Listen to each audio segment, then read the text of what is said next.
أعوذ بالله من الشيطان الرجيم بسم الله الرحمن الرحيم وإذ واعدنا موسى 40 ليلة ثم اتخذتم العجل من بعده وأنتم ظالمون۔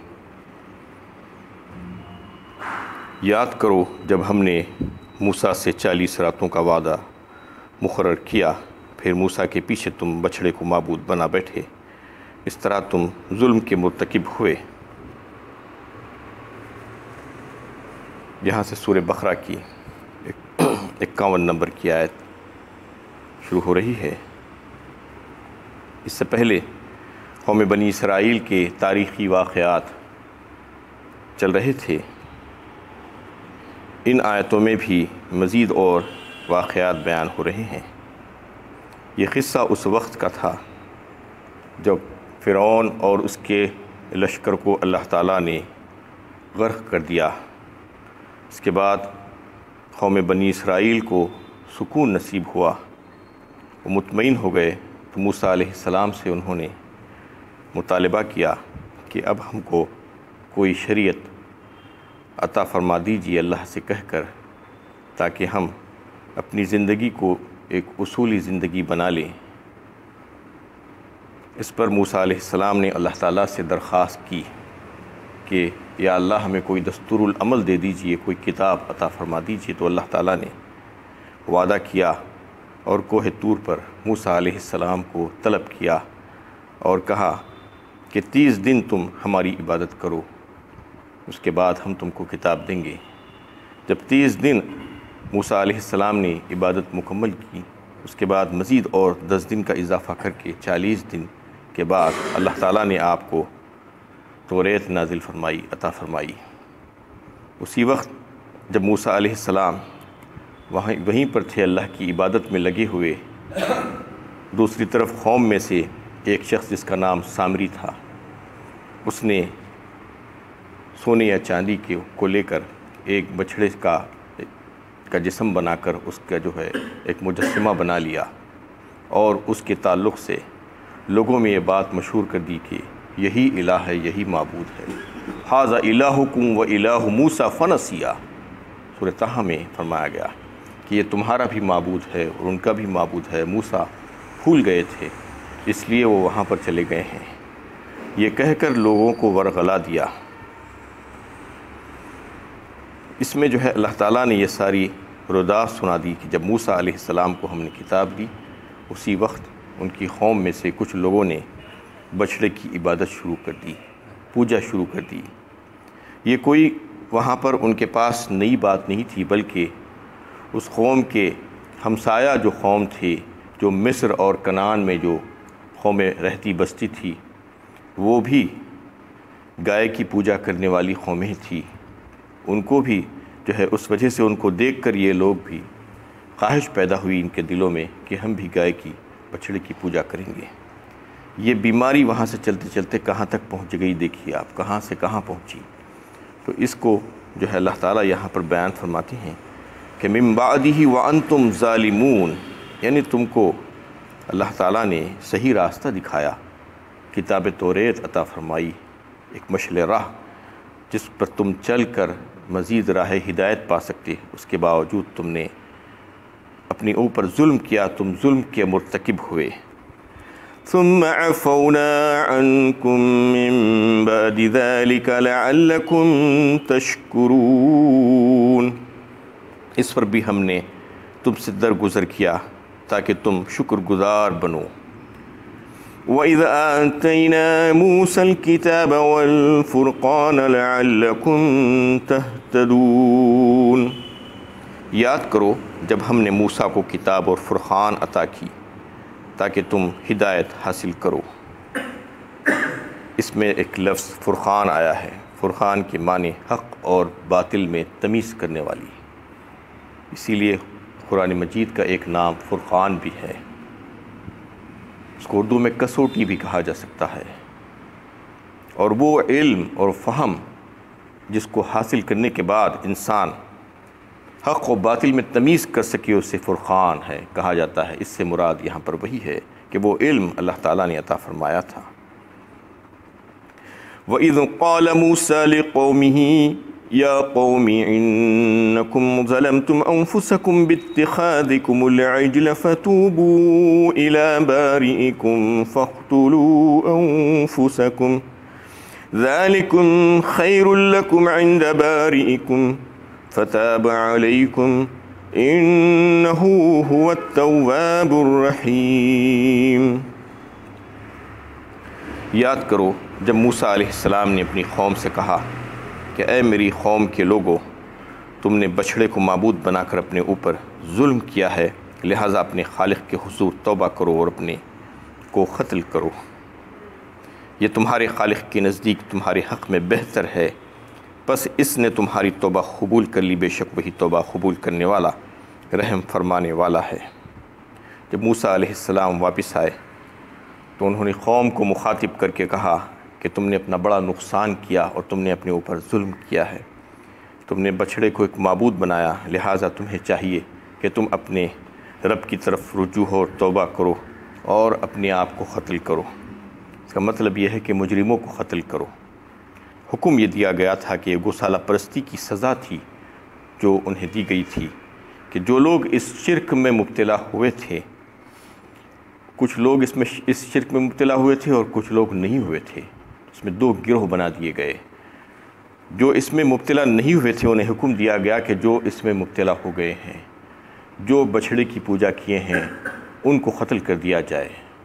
تو اس طریقے سے انہی کے لوگوں سے ان کو قتل کرایا گیا، انہیں ان کی قوم میں کہ جو لوگ شرک نہیں کیے تھے، وہ لوگ جو شرک کیے تھے ان کو قتل کیے، جو ارتداد میں پھنس گئے تھے، پڑ گئے تھے، مرتکب ہوئے تھے، ان کو قتل کرا دیا گیا۔ اس میں یہی معنی ہے عند بارئکم فاقتلوا انفسکم ذالکم خیر لکم عند بارئکم، یہ بہتر ہے تمہارے رب کے نزدیک، بس اس نے تمہاری توبہ قبول کر لی۔ فتاب علیکم انہ هو التواب الرحیم، بے شک وہ بہت ہی رحم فرمانے والا، عنایت کرنے والا ہے بندوں پر۔ وَإِذْ قُلْتُمْ يَا مُوسَىٰ لَن نُّؤْمِنَ لَكَ حَتَّىٰ نَرَى اللَّهَ جَهْرَةً فَأَخَذَتْكُمُ الصَّاعِقَةُ وَأَنتُمْ تَنظُرُونَ ثُمَّ بَعَثْنَاكُم مِّن بَعْدِ مَوْتِكُمْ لَعَلَّكُمْ تَشْكُرُونَ۔ یاد کرو جب تم نے کہا اے موسیٰ ہم آپ کی بات ماننے والے نہیں ہیں جب تک کہ ہم خدا کو کھلم کھلا دیکھ نہ لیں، اس وقت تم کو کڑک نے آ لیا اور تم دیکھتے ہی رہ گئے، پھر ہم نے تمہیں موت کے بعد جلا اٹھایا تاکہ تم شکر گزار بنو۔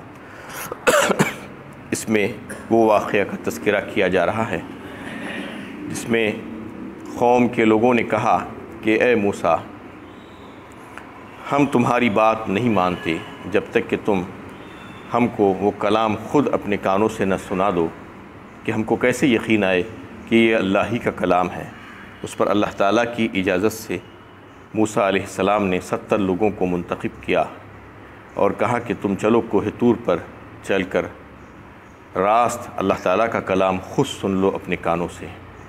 وہ لوگ گئے اور اللہ تعالیٰ جب موسیٰ علیہ السلام سے ہم کلام ہوئے تو انہوں نے وہ کلام کو سنا، اس کے باوجود وہ پھر گئے اور کہنے لگے کہ ہم یہ کیسے مانیں کہ یہ کلام اللہ تعالیٰ ہی کا ہے یا آواز اللہ تعالیٰ ہی کی ہے، ہم اللہ تعالیٰ کو براہ راست دیکھ لیں گے، اس کے بعد ہم اس کو مان لیں گے۔ ان کی اس گستاخی پر اللہ تعالیٰ نے ایک بجلی بھیج کر ان سب کو وہیں پر ہلاک کر دیا، کیونکہ دنیا میں کوئی انسان اللہ تعالیٰ کو نہیں دیکھ سکتا، وہ اس لائق نہیں کہ اللہ تعالیٰ کو دیکھ سکے۔ ثم بعثناکم من بعد موتکم لعلکم تشکرون، جیسے وہ واقعہ پیش آیا تو موسیٰ علیہ السلام نے بارگاہ الہی میں دعا کی کہ اے اللہ یہ لوگ پہلے ہی سے مجھ سے بدگمان ہیں، کہیں یہ لوگ یہ سمجھنے نہ لگے کہ میں ان کو بلا کر کہیں سے پھنسا دیا اور ان کو ہلاک کرا دیا۔ اس پر اللہ تعالیٰ نے رحمت نازل فرمائی اور پھر سے ان کو زندہ کر دیا۔ ثم بعثناکم من بعد موتکم لعلکم تشکرون، تاکہ پھر وہ شکر گزار بن جائیں، اس بات کو سمجھنے والے بن جائیں۔ وَظَلَّلْنَا عَلَيْكُمُ الْغَمَامَ وَأَنزَلْنَا عَلَيْكُمُ الْمَنَّ وَالسَّلْوَىٰ كُلُوا مِن طَيِّبَاتِ مَا رَزَقْنَاكُمْ وَمَا ظَلَمُونَا وَلَٰكِن كَانُوا أَنفُسَهُمْ يَظْلِمُونَ۔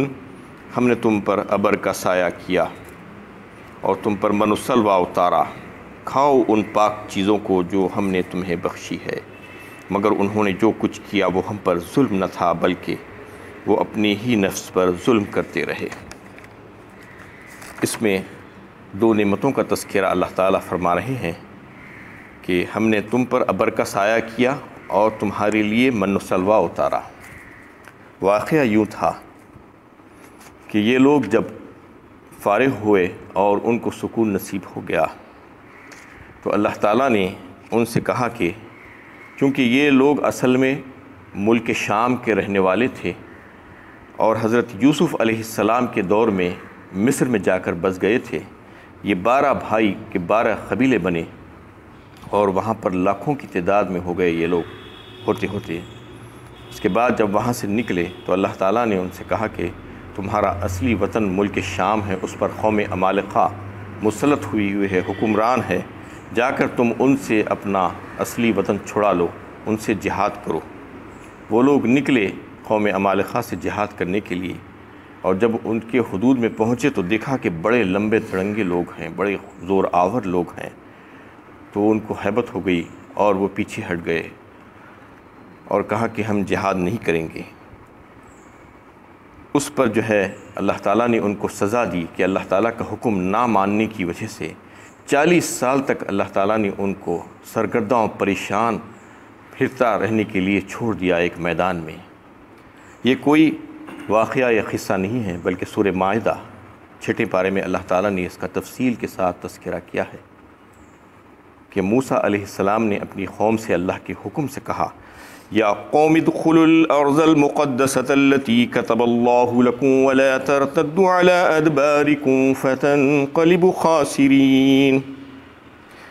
اے میری قوم، اس ارض مقدسہ جو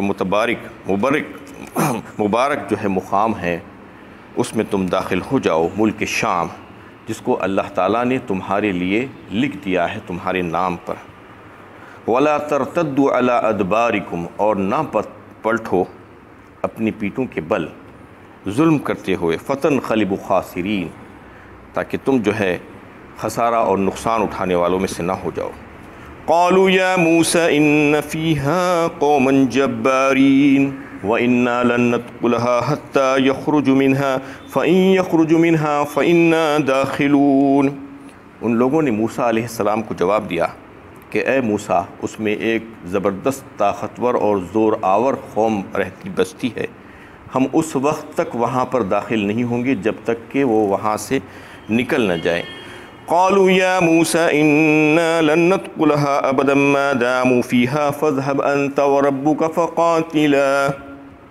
وربك فقاتلا انا هاهنا قاعدون۔ اور پھر انہوں نے موسیٰ علیہ السلام سے کہا کہ ہم ہرگز نہیں نکلیں گے وہاں سے، اگر تم کو جانا ہو تو جاؤ تم اور تمہارا خدا، جا کر ان سے لڑ بھیڑ لو۔ انتہائی گستاخی کی حرکت انہوں نے کی اور موسیٰ علیہ السلام کو یہ جواب دیا کہ ہم یہیں پر بیٹھے رہیں گے اور تم جا کر لڑ لو ان سے۔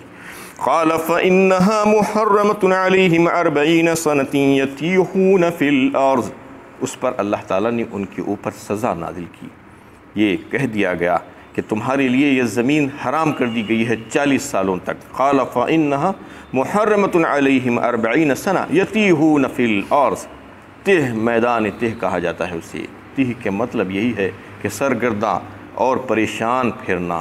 تو یہ جو ہے جو میدان تھا وہ کوئی بہت بڑا میدان، بہت بڑا علاقہ نہیں تھا، بلکہ مصر اور شام کے درمیان بتایا جاتا ہے کہ 10 میل کا رقبہ تھا، بس اتنا ہی رقبہ تھا، یہ کوئی بہت لمبا چوڑا نہیں تھا۔ اور اس میں جب انہوں نے جو ہے اللہ تعالیٰ کی نافرمانی کرتے ہوئے ملک مصر کو واپس جانے کی کوشش کی، اور یہ کرتے تھے کہ وہ صبح اپنے گھروں کو واپس جانے کے لیے سفر شروع کرتے اور رات پر ایک منزل پر رک جاتے اور صبح اٹھ کر جب دیکھتے تو جہاں سے چلے تھے وہیں پر پہنچ جاتے۔ یہ سلسلہ 40 سال تک چلتا رہا۔